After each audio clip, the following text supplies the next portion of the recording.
1971 ഇന്ത്യയും പാകിസ്ഥാനും യുദ്ധത്തിൽ ഏർപ്പെടുമ്പോൾ അത് ബംഗ്ലാദേശ് എന്ന് പറയുന്ന പുതിയൊരു രാജ്യത്തിന് തുടക്കം കുറിക്കാനുള്ള ഒരു കാരണമായി തീരുമെന്ന് ആരും പ്രതീക്ഷിക്കാത്ത ഒരു കാര്യമാണ്. പക്ഷേ അത് സംഭവിച്ചു.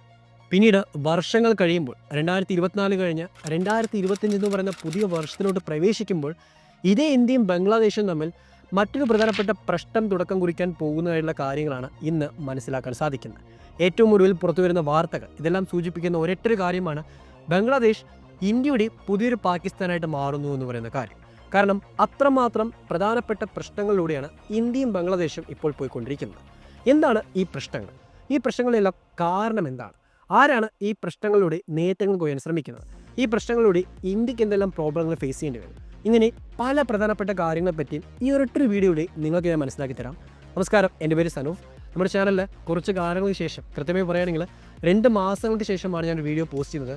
അതുകൊണ്ട് തന്നെ വീഡിയോ കാണുന്നവർ ലൈക്ക് ചെയ്യാൻ മറക്കാതിരിക്കുക.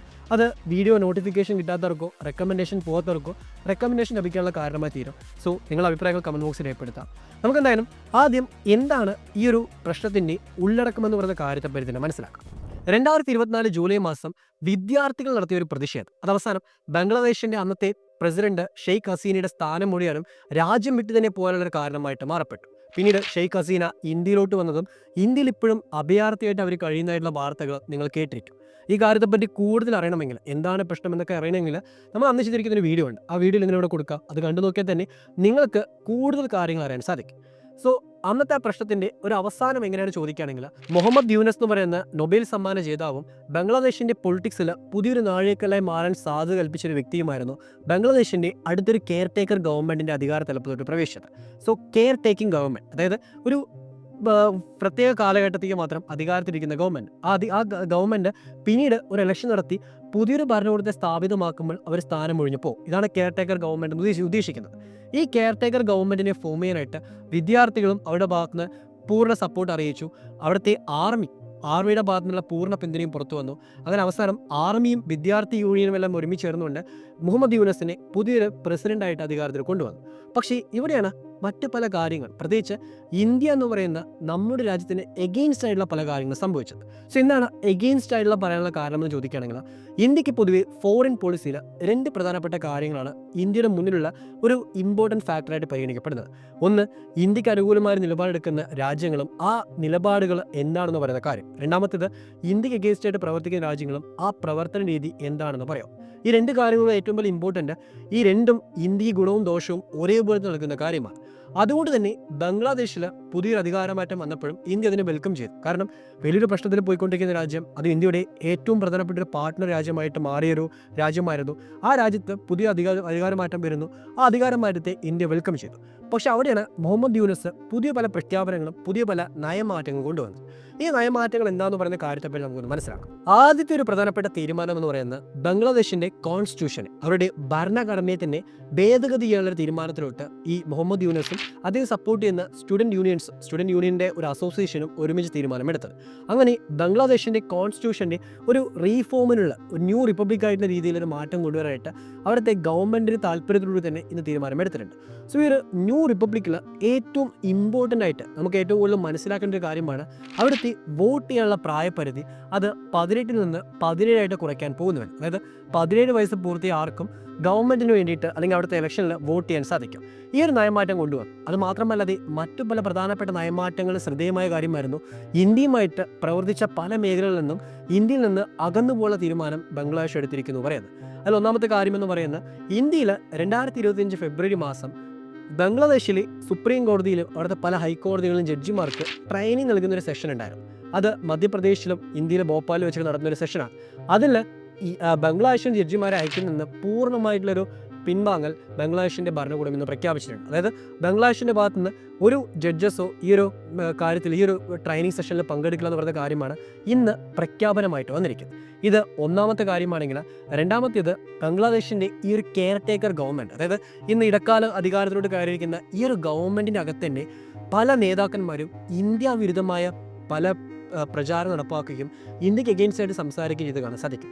ഏറ്റവും ശ്രദ്ധേയമായ കാര്യം, ഇപ്പോഴത്തെ ബംഗ്ലാദേശിൻ്റെ ഭരണകൂടത്തിന് തലപ്പത്തിരിക്കുന്ന മുഹമ്മദ് യൂനസ് തന്നെ ഇന്ത്യക്കെതിരായിട്ടുള്ളൊരു സംസാരം നടത്തിയത് കാണാൻ സാധിക്കും. അതായത് ഇന്ത്യയിൽ നിന്ന് വരുന്ന ബംഗ്ലാദേശിൽ ഇപ്പോൾ നടക്കുന്ന പ്രശ്നങ്ങളെപ്പറ്റിയും അതുമായി ബന്ധപ്പെടുത്തിക്കൊണ്ടിരിക്കുന്ന മിസ്ഇൻഫോർമേഷൻസും ഇന്ത്യ കൊണ്ടുവരുന്ന തെറ്റായ കാര്യങ്ങളെപ്പറ്റിയെല്ലാം പൂർണ്ണമായിട്ട് ഒറ്റക്കെട്ട് എതിർക്കണമെന്ന് അവിടുത്തെ ഓപ്പോസിഷൻ പാർട്ടികളോടും മറ്റുള്ള പൊളിറ്റിക്കൽ പാർട്ടി നേതാക്കന്മാരും മുഹമ്മദ് യൂനസ് ആഹ്വാനം ചെയ്ത് കാണാൻ സാധിക്കും. ഈ ആഹ്വാനം മാത്രമല്ലാതെ മറ്റൊരു പ്രധാനപ്പെട്ട കാര്യമായിട്ട് മാറിയിരിക്കുന്ന ചൈനയുമായിട്ടുള്ള ബന്ധവും കാര്യമായ മാറ്റങ്ങൾ കൊണ്ടുവരാനായിട്ട് ബംഗ്ലാദേശ് ശ്രമിക്കുന്നു പറയുന്ന കാര്യമാണ്. അതായത് ഷെയ്ഖ് ഹസീന അധികാരത്തിലുണ്ടായ സമയത്ത് ഇന്ത്യയും ബംഗ്ലാദേശും തമ്മിലുള്ള ബന്ധത്തിൽ ഏറ്റവും നിർണായകമായ ഒരു കാര്യമെന്ന് പറയുന്നത് ബംഗ്ലാദേശ് ചൈനയുമായിട്ട് കീപ്പ് ചെയ്യുന്ന നയമാറ്റം എന്ന് പറയുന്ന, അതായത് ബംഗ്ലാദേശിൻ്റെ വൺ ഓഫ് ദ ബെസ്റ്റ് പാർട്ട്ണറായിട്ട് മാറിയ രാജ്യമായിരുന്നു ചൈന. പക്ഷേ ചൈനയെ പല കാര്യങ്ങളിൽ നിന്ന് അകറ്റി നിർത്താനായിട്ട് ബംഗ്ലാദേശിന് കൃത്യമായി സാധിച്ചിരുന്നു. അതിനുള്ള ഏറ്റവും പ്രധാനപ്പെട്ട കാരണം ഇന്ത്യയുമായിട്ടുള്ള ആ ഒരു നല്ല രീതിയിലുള്ള ബന്ധമായിരുന്നു. പക്ഷേ ഇന്ന് അതേ ചൈനയുമായിട്ടും ഇന്ത്യക്ക് എഗെയിൻസ്റ്റ് ആയിട്ട് പ്രവർത്തിക്കുന്ന പല രാജ്യങ്ങളുമായിട്ടും ബംഗ്ലാദേശ് ശക്തമായ രീതിയിൽ കൂട്ടുപിടിക്കുന്നത് കാണാൻ സാധിക്കും. അതിൽ തന്നെ ഏറ്റവും ശ്രദ്ധേയമായ കാര്യമെന്ന് പറയുന്നത് പാകിസ്ഥാൻ്റെ കൈവശം നിന്ന് പുതിയ മിസൈലുകൾ ബംഗ്ലാദേശ് വാങ്ങാൻ പോകുന്നു പറയുന്ന വാർത്തയാണ്.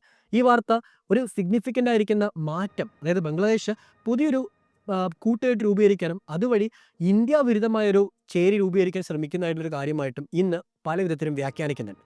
ഇതേ സമയത്ത് പാകിസ്ഥാൻ്റെ മിസൈലുകൾ വാങ്ങിക്കുകയല്ലാതെ തുർക്കിയുടെ കയ്യിൽ നിന്ന് ഡ്രോണുകൾ വാങ്ങുകയും ഇത് ഇന്ത്യയുടെ അതിർത്തിയിൽ വിന്യസിപ്പിക്കാൻ പോകുന്നതായിട്ടും ബംഗ്ലാദേശിൻ്റെ സൈനിക തലപ്പത്തിൽ നിന്ന് വരുന്ന പ്രഖ്യാപനങ്ങൾ കാണാൻ സാധിക്കും. സോ ബംഗ്ലാദേശിൽ ഇന്ന് കാര്യമായ മാറ്റം സൈനികപരമായിട്ടും അവിടുത്തെ ഭരണകൂടത്തിൻ്റെ ഭാഗത്തു നിന്നും വന്നുകൊണ്ടിരിക്കുന്നതായിട്ട് കാണാൻ സാധിക്കും. ഈ മാറ്റം വരുമ്പോൾ ഇതെങ്ങനെ ഇന്ത്യയെ ബാധിക്കുന്ന ഒരു പ്രശ്നമായിട്ട് മാറിയേക്കാവുന്ന സംശയമായിരിക്കും നിങ്ങൾക്ക് പലർക്കും ഉണ്ടാവും. ആ കാര്യത്തെപ്പറ്റിയും അത് എങ്ങനെയാണ് ഇന്ത്യ ടാക്കിൾ ചെയ്യുന്നു, എങ്ങനെ ഇന്ത്യ അതിനെ മറികടക്കുന്നു പറയുന്ന കാര്യത്തെപ്പറ്റിയുമാണ് ഇനി മനസ്സിലാക്കാൻ പോകുന്നത്. ബംഗ്ലാദേശ് എപ്പോഴും ഇന്ത്യക്ക് എഗെയിൻസ്റ്റ് ആയിട്ട് കൊണ്ടുവരുന്നൊരു കാര്യമാണ് ഇന്ത്യ ബംഗ്ലാദേശുമായിട്ട് ഉപയോഗിച്ചിരിക്കുന്ന ആ ഒരു അതിർത്തി തെറ്റായതാണെന്നും ഇന്ത്യ പല പ്രദേശങ്ങളും ബംഗ്ലാദേശിൻ്റെതായിരിക്കുന്ന പ്രദേശങ്ങൾ ആ അതിർത്തിയിലൂടെ നേടിയെടുത്തുവെന്നും അതുകൊണ്ട് തന്നെ അതിർത്തി റീഫോം ചെയ്യണമെന്നൊരു കാര്യത്തെപ്പറ്റിയും പലപ്പോഴും പല എക്സ്ട്രീം നാഷണലിസ്റ്റ് ആശയം പിന്തുടരുന്ന നേതാക്കന്മാർ ബംഗ്ലാദേശിൽ പറഞ്ഞത് കാണാൻ സാധിക്കും. ഏറ്റവും ഒടുവിൽ ഞാൻ ഈ സൂചിപ്പിച്ച ഇടക്കാല ഭരണകൂടത്തിലെ ഒരു മന്ത്രി അദ്ദേഹം ഫേസ്ബുക്കിൽ പോസ്റ്റ് ചെയ്തൊരു പോസ്റ്റിൽ പോലും ഇന്ത്യയിലെ പല പ്രദേശങ്ങൾ ഉൾപ്പെടുത്തിക്കൊണ്ട് ബംഗ്ലാദേശിൻ്റെ പുതിയൊരു മാപ്പ് എന്ന രീതിയിൽ പ്രഖ്യാപിച്ചത് കാണാൻ സാധിക്കും. നിമിഷ നേരം കൊണ്ട് ഡിലീറ്റ് ചെയ്തെങ്കിലും ആ പോസ്റ്റിന് ശേഷം വന്നിരിക്കുന്ന പ്രതികരണം, ഇന്ത്യയുടെ ഭാഗത്ത് വന്നിരിക്കുന്ന പവർഫുൾ ആയിരിക്കുന്ന സ്റ്റേറ്റ്മെൻറ്റ്സും എല്ലാം സൂചിപ്പിക്കുന്ന ഒരു പ്രധാനപ്പെട്ട കാര്യമാണ് ബംഗ്ലാദേശിൽ ഇപ്പോൾ സംഭവിച്ച അധികാരം മാറ്റം പുതിയ അധികാര തലപ്പത്ത് വന്നിരിക്കുന്ന വ്യക്തികളും ഇന്ത്യക്ക് എഗെയിൻസ്റ്റ് ആയിട്ട് പ്രവർത്തിക്കുന്നവരാണെന്ന് പറയുന്ന കാര്യമാണ്. ഒരു ഭാഗത്ത് ബംഗ്ലാദേശി ലീഡേഴ്സ് ഇന്ത്യക്ക് എഗെയിൻസ്റ്റ് ആയിട്ട് സംസാരിച്ചുകൊണ്ടിരിക്കുമ്പോഴും ഇന്ത്യ ഈ പ്രശ്നത്തെ ഗുരുതരമായിട്ട് എടുക്കാനുള്ള കാരണമായി മാറിയത് ഇന്ത്യ ബംഗ്ലാദേശ് അതിർത്തിയിൽ വരുന്ന ചില പ്രശ്നങ്ങളാണ്. ഏറ്റവും ഒടുവിൽ ബംഗ്ലാദേശ് ഇന്ത്യ അതിർത്തിയിൽ ഇന്ത്യ പൂർണ്ണമായിട്ടും ഫെൻസിങ് മുള്ളുവേലി കൊണ്ട് നിർമ്മിക്കുന്ന ഒരു അതിർത്തി രൂപമാറ്റം വരുന്ന കാര്യത്തെപ്പറ്റി നിങ്ങൾ കേട്ടിരിക്കും. ആ മുള്ളുവേലികൾ സ്ഥാപിക്കുന്ന സമയത്ത് ഇന്ത്യൻ ബോർഡർ സേഫ്റ്റി ഫോഴ്സ് BSFന് എഗെയിൻസ്റ്റ് ആയിട്ട് ബംഗ്ലാദേശിൻ്റെ BGP എന്ന് പറയുന്ന അവരുടെ ബോർഡർ ഗാർഡ് ഫോഴ്സ് ഉണ്ട്. ഇവർ ഇന്ത്യക്ക് എഗെയിൻസ്റ്റ് ആയിട്ട് സംസാരിക്കും, അതിനെ ഒപ്പോസ് ചെയ്യുകയും ചെയ്ത് കാണാൻ സാധിക്കും. അതായത് ഇന്ത്യ ഈ മുള്ളുവേലികൾ സ്ഥാപിക്കുന്നത് ബംഗ്ലാദേശിൻ്റെ അകത്താണെന്ന് പറഞ്ഞുകൊണ്ടാണ് ഇതിനെ എതിർത്തത്. പക്ഷേ ഇന്ത്യ പറയുന്നത് ഇന്ത്യയുടെ തന്നെ ബോർഡറിലാണ് സ്ഥാപിക്കുന്നു പറയുന്ന കാര്യം എന്താണ് ഈ ചിത്രം സൂചിപ്പിക്കുന്നു. ഈ ഒരു പിക്ചർ കൃത്യമായിട്ട് കാണിച്ചു തരുന്നു. 2001 ഇന്ത്യയും ബംഗ്ലാദേശും തമ്മിൽ ഒരു അപ്രഖ്യാതമായ സംഘർഷമുണ്ടായിരുന്നു. ആ സംഘർഷ തുല്യമായ അവസ്ഥയാണെന്ന് പറഞ്ഞുകൊണ്ട് ഇന്ന് ഇന്ത്യൻ എക്സ്പേർട്സും ഇതിനെ വ്യാഖ്യാനിക്കുന്നുണ്ട്. 2001 ഇന്ത്യ ഇതേപോലെ തന്നെ അതിർത്തിയിൽ ശക്തമായ സുരക്ഷ ഒരുക്കുന്നതിൻ്റെ ഭാഗമായിട്ട് ഇന്ത്യ പൂർണ്ണമായിട്ടും അവിടുത്തെ സൈനിക നടപടി സ്വീകരിക്കുന്ന സമയത്ത് ബംഗ്ലാദേശ് ഇന്ത്യയുടെ അകത്ത് കടന്നു വന്ന് ഒന്ന് രണ്ട് വില്ലേജസ് ആക്രമിക്കുകയും ആ വില്ലേജസ് പിടിച്ചെടുക്കാൻ ശ്രമിക്കുകയും ചെയ്തിരുന്നു. അതിന് മറുപടിയായിട്ട് ഇന്ത്യ ബംഗ്ലാദേശിൻ്റെ അകത്തോട്ട് കടന്നു നിന്നു അന്നത്തെ ഏറ്റവും പ്രധാനപ്പെട്ട ചർച്ചാ വിഷയമായ കാര്യമായിട്ട് മാറിയത്. അന്ന് തന്നെ ഇന്ത്യ ബംഗ്ലാദേശ് യുദ്ധം എന്ന് പറയുന്ന കാര്യത്തെപ്പറ്റി സംസാരിക്കുന്ന വിഷയമായിട്ട് അത് മാറപ്പെട്ടിരുന്നു. അതേപോലത്തെ സിമിലർ സിറ്റുവേഷൻ ഇന്ന് വെസ്റ്റ് ബംഗാൾ അതിർത്തിയിൽ രൂപീകരിക്കപ്പെടുന്നു പറയുന്ന കാര്യമാണ് മറ്റു പലരും ഈ ഒരു വിഷയത്തെപ്പറ്റി സൂചിപ്പിക്കുന്നത്. ഈ കാര്യങ്ങളെല്ലാം കൂടുതൽ സ്ട്രോങ് ആക്കുന്ന രീതിയിൽ, ഇതിനെ കൂടുതൽ സാധൂകരിക്കുന്ന രീതിയിലായിരുന്നു ബംഗ്ലാദേശ് അവരുടെ അതിർത്തിയിൽ, ഇന്ത്യക്ക് സമീപത്തുള്ള അതിർത്തിയിൽ അവരുടെ സൈനിക വിന്യാസം നടപ്പാക്കുകയും ഏറ്റവും ലേറ്റസ്റ്റ് ആയിട്ട് ഒരു മിലിറ്ററി എക്സസൈസ് നടത്തുകയും ചെയ്തത്. ഈ മിലിറ്ററി എക്സസൈസിൻ്റെ ഭാഗമായിട്ട് തന്നെ ബംഗ്ലാദേശ് അവരുടെ പുതിയ ടാങ്ക്സ്, തുർക്കിയുടെ നിന്ന് വാങ്ങിക്കാൻ പോകുന്ന ടാങ്ക്സും അവർ ഏറ്റവും ലേറ്റസ്റ്റ് ആയിട്ട് കൊണ്ടുവന്നിരിക്കുന്ന പല വെപ്പൺസും അവർ പരീക്ഷിച്ചതായിട്ടുള്ള വാർത്തകളും പുറത്തു വന്നിട്ടുണ്ട്. അതുകൊണ്ട് തന്നെ ബംഗ്ലാദേശ് ഇന്ത്യക്ക് എഗെയിൻസ്റ്റ് ആയിട്ട് പ്രവർത്തിക്കാൻ പോകുന്നു പറയുന്നൊരു കാര്യമാണ് ഇന്ന് പലരും സൂചിപ്പിക്കുന്നത്. പക്ഷേ ഇവിടെ കൃത്യമായി മനസ്സിലാക്കേണ്ട ഒരു കാര്യമായിട്ട് മാറുന്നത് ബംഗ്ലാദേശിൻ്റെ അകത്തുള്ള പൊളിറ്റിക്കൽ ഇൻസ്റ്റബിലിറ്റിയാണ് ഇന്ത്യക്ക് എഗെയിൻസ്റ്റ് ആയിട്ട് മാറിക്കൊണ്ടിരിക്കുന്നു പറയുന്ന കാര്യമാണ്. അതായത് ഇന്ത്യ എന്ന് പറയുന്ന രാജ്യത്തെ ടാർഗറ്റ് ചെയ്യാനായിട്ട് പല ഗ്രൂപ്പുകളും ബംഗ്ലാദേശിൻ്റെ അകത്ത് തന്നെയുണ്ട്. അവിടെയുള്ള പല നാഷണലിസ്റ്റ് പാർട്ടികളും ഇന്ത്യ വിരുദ്ധമായ കാര്യങ്ങൾ സംസാരിച്ചുകൊണ്ടാണ് പലപ്പോഴും ഇന്ത്യക്ക് എഗെയിൻസ്റ്റ് ആയിട്ട് ഈ വിഷയങ്ങളെപ്പറ്റി കൊണ്ടുവരികയും അവരുടെ അകത്ത് തന്നെയുള്ള പൊളിറ്റിക്കൽ സ്റ്റേറ്റ്മെൻറ്റ്സ് കൂടുതൽ സ്ട്രോങ് ആക്കി മാറ്റുകയും ചെയ്യുന്നത്. അതേപോലെ തന്നെ ഇന്ത്യക്ക് എഗെയിൻസ്റ്റ് ആയിട്ട് പ്രവർത്തിക്കാൻ കാത്തിരിക്കുന്ന പല ചെറുതും വലുതുമായ ഗ്രൂപ്പുകളും പുതിയ പല റാഡിക്കൽ ആശയങ്ങൾ പിന്തുടരുന്ന ഗ്രൂപ്പുകളും ബംഗ്ലാദേശിൻ്റെ അകത്ത് രൂപീകരിക്കപ്പെട്ടിട്ടുണ്ട്. അതുകൊണ്ട് തന്നെയാണ് ബംഗ്ലാദേശിൻ്റെ മുഴുവൻ പോളിസി പോലും ഇന്ന് ഇന്ത്യക്ക് എഗെയിൻസ്റ്റ് ആയിട്ട് മാറുന്നതായിട്ട് കാണാൻ സാധിക്കും. ഞാൻ കാര്യത്തെപ്പറ്റി സൂചിപ്പിക്കുമ്പോൾ നിങ്ങൾക്ക് തോന്നുന്ന സംശയമാണ്, ഇത് ഇന്ത്യക്കൊരു വെല്ലുവിളിയാണോ? തീർച്ചയായിട്ടും ഇന്ത്യക്കൊരു വെല്ലുവിളിയാണോ എന്ന് ചോദിക്കുകയാണെങ്കിൽ അവിടെ ഇന്ത്യ ഫേസ് ചെയ്യേണ്ടി വരുന്ന ചില പ്രശ്നങ്ങളുണ്ട്. കാരണം ബംഗ്ലാദേശ് എന്ന് പറയുന്ന രാജ്യം ഇന്ത്യക്ക് പല രീതിയിൽ പല മേഖലകളിൽ സഹായകരമായിട്ട് മാറിയിട്ടുണ്ട്. ആ സഹായകരമായിരിക്കുന്ന ആ ഒരു കാര്യം അതിന് ഒരു ഓൾട്ടർനേറ്റീവ് ഓപ്ഷൻ ഇന്ത്യ കണ്ടെത്തേണ്ടി വരും. ആ ഒരു കണ്ടെത്താനെടുക്കുന്ന സമയം അത് ഇന്ത്യക്ക് തീർച്ചയായിട്ടും വലിയ തോതിലുള്ള ഒരു നഷ്ടമായിട്ട് മാറിയേക്കും. സാമ്പത്തികപരമായിട്ടും ഇന്ത്യക്ക് വരുന്ന സ്ട്രാറ്റജിക് ആയിരിക്കുന്ന ഒരു പ്രശ്നമായിട്ട് അത് മാറിയേക്കും. ആ പ്രശ്നത്തെ മറികടക്കേണ്ടത് ഇന്ത്യക്ക് ഒരു പ്രധാനപ്പെട്ട വെല്ലുവിളിയായിട്ട് മാറിയേക്കും. ഇതേ സമയത്ത് തന്നെ ഇന്ത്യ ഫേസ് ചെയ്യേണ്ടി വരുന്ന മറ്റൊരു പ്രധാനപ്പെട്ട ചോദ്യമാണ് ബംഗ്ലാദേശിൽ ഇനി അധികാരത്തിൽ വരാൻ പോകുന്ന പുതിയ ഭരണകൂടം അവർ എങ്ങനെയായിരിക്കും ഇന്ത്യക്ക് എഗെയിൻസ്റ്റ് ആയിട്ട് പ്രവർത്തിക്കുമോ അല്ലെങ്കിൽ ഇന്ത്യക്ക് അനുകൂലമായിട്ട് തീരുമാനമെടുക്കുവാൻ. കാരണം ബംഗ്ലാദേശിൻ്റെ പല സ്ട്രാറ്റജിക് ലൊക്കേഷനും അത് ഇന്ത്യക്ക് ഏറ്റവും ഇമ്പോർട്ടൻ്റ് ആണ്. ആ ലൊക്കേഷനിൽ പാകിസ്ഥാനോ ചൈനയോ കടന്നു വന്ന് അവരുടെ ശക്തമായൊരു സാന്നിധ്യം അവിടെ കൊണ്ടുവരികയാണെങ്കിൽ അത് ഇന്ത്യക്ക് ഏറ്റവും പ്രധാനപ്പെട്ട ഒരു പ്രശ്നമായിട്ട് മാറിയേക്കാം. അതുകൊണ്ട് തന്നെ ഇന്ത്യ ബംഗ്ലാദേശിലെ ഇപ്പോഴത്തെ മാറ്റങ്ങളെപ്പറ്റിയും അവിടെ സംഭവിക്കുന്ന പ്രശ്നങ്ങളെപ്പറ്റിയും കൃത്യമായിട്ട് മോണിറ്റർ ചെയ്യുന്നു. ഇവിടെയുള്ള ഏറ്റവും പ്രധാനപ്പെട്ട ഒരു ഹൈലൈറ്റ് എന്ന് പറയുന്നത് ബംഗ്ലാദേശിൻ്റെ ഈ പൊളിറ്റിക്കൽ ലീഡേഴ്സ് ഇന്ത്യക്ക് എഗെയിൻസ്റ്റ് ആയിട്ട് സംസാരിക്കുന്നുണ്ടെങ്കിലും അവിടുത്തെ ആർമി ചീഫും ആർമിയും എല്ലാം ഇന്ത്യക്ക് അനുകൂലമായ രീതിയിൽ പലപ്പോഴും തീരുമാനമെടുക്കുന്നത് കാണാൻ സാധിക്കും. അതായത് ഞാൻ സൂചിപ്പിച്ചൊരു കാര്യമായിരുന്നു, അതിർത്തിയിൽ ബംഗ്ലാദേശ് അവരുടെ ഏറ്റവും ലേറ്റസ്റ്റ് ആയിരിക്കുന്ന ഒരു മിലിറ്ററി എക്സസൈസ് കണ്ടക്ട് ചെയ്തത്.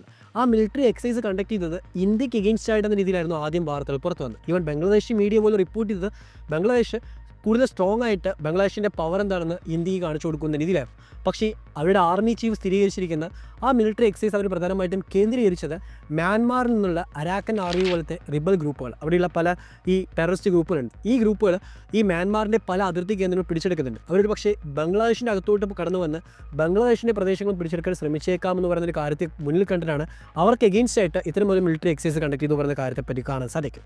സോ അവരുടെ ആർമി ചീഫിനെ സ്ഥിരീകരിച്ച കാര്യമാണ് ഇന്ത്യയുമായിട്ടുള്ള ബന്ധം ഞങ്ങൾക്ക് വളരെയധികം ഇമ്പോർട്ടൻ്റ് ആണ്. ഇന്ത്യ എന്ന് പറയുന്നത് അവരുടെ ഒരു സ്ട്രാറ്റജിക് പാർട്ണറാണ്. സോ ആർമിയുടെയും അതുപോലെ പൊളിറ്റിക്കൽ ലീഡേഴ്സിൻ്റെയും ഈ വ്യത്യസ്തമായ അഭിപ്രായം സൂചിപ്പിക്കുന്ന തന്നെ ഇന്ത്യക്ക് തീർച്ചയായിട്ടും ഒരു പരിധിവരെ ഇപ്പോഴും ബംഗ്ലാദേശിൽ ശക്തമായ ഒരു ഹോപ്പ് ഉണ്ടെന്ന് പറയുന്ന കാര്യമാണ്. കാരണം ഇപ്പോഴും അവിടെ ആർമിയുടെ ഒരു കൺട്രോളാണ് ഭരണകൂടം പോലെ നിലനിൽപ്പ് നടന്നുകൊണ്ടിരിക്കുന്നത്. ആ ഭരണകൂടത്തെ സ്വാധീനിക്കാൻ കെൽപ്പുള്ള ആർമി ഇന്ത്യക്ക് അനുകൂലമായ നിലപാട് സ്വീകരിക്കുമ്പോൾ അത് തീർച്ചയായിട്ടും ഇന്ത്യക്ക് എങ്ങനെയാണെങ്കിലും ഒരു ഹോപ്പ് അവിടെ ക്രിയേറ്റ് ചെയ്യപ്പെടുന്നു പറയുന്ന കാര്യത്തെപ്പറ്റി മനസ്സിലാക്കാൻ സാധിക്കും. അപ്പോൾ ഞാൻ ഇത്രയും കാര്യങ്ങൾ പറഞ്ഞപ്പോൾ തന്നെ നിങ്ങൾക്ക് ഈ പ്രശ്നത്തിൻ്റെ തീവ്രത എന്താണെന്നും എന്താണ് സംഭവിക്കുന്നു പറയുന്ന കാര്യത്തെപ്പറ്റിയെല്ലാം കൃത്യമായുള്ള ഐഡിയ ലഭിച്ചിരിക്കും. നിങ്ങൾക്ക് എന്താണ് തോന്നുന്നത്? ബംഗ്ലാദേശ് ഇന്ത്യക്ക് എഗെയിൻസ്റ്റ് ആയിട്ട് പ്രവർത്തിക്കും അല്ലെങ്കിൽ ഇന്ത്യക്ക് ഒരു പ്രശ്നമായിട്ട് ബംഗ്ലാദേശ് മാറും? ഈ അഭിപ്രായം തീർച്ചയായിട്ടും താഴെ കമൻറ്റ് ബോക്സിൽ രേഖപ്പെടുത്തുക. അതേപോലെ തന്നെ ഞാൻ ഈ പറഞ്ഞ കാര്യങ്ങളെപ്പറ്റിയെല്ലാം ഒരു സമഗ്രമായിരിക്കുന്ന നിങ്ങളുടെ ഒരു ഒപ്പീനിയൻ, ഞാൻ ഈ പറഞ്ഞ കാര്യങ്ങൾ ബംഗ്ലാദേശിൻ്റെ ആർമിയും പൊളിറ്റിക്കൽ ലീഡേഴ്സും തമ്മിലുള്ള അഭിപ്രായ വ്യത്യാസം, ഇന്ത്യ അവിടെ നോക്കിക്കാണുന്നത്, ഇതെല്ലാം ഞാൻ സൂചിപ്പിച്ചിട്ടുണ്ടായിരുന്നു. അതിനെപ്പറ്റി നിങ്ങൾക്ക് എന്താണ് പറയാനുള്ളതെന്ന് പറയുന്ന പറ്റിയും കമൻറ്റ് ബോക്സിൽ രേഖപ്പെടുത്തുക. അഗെയിൻ അടുത്തൊരു വീഡിയോ ആയിട്ട് കാണുന്നവരെ എല്ലാവർക്കും ബൈ.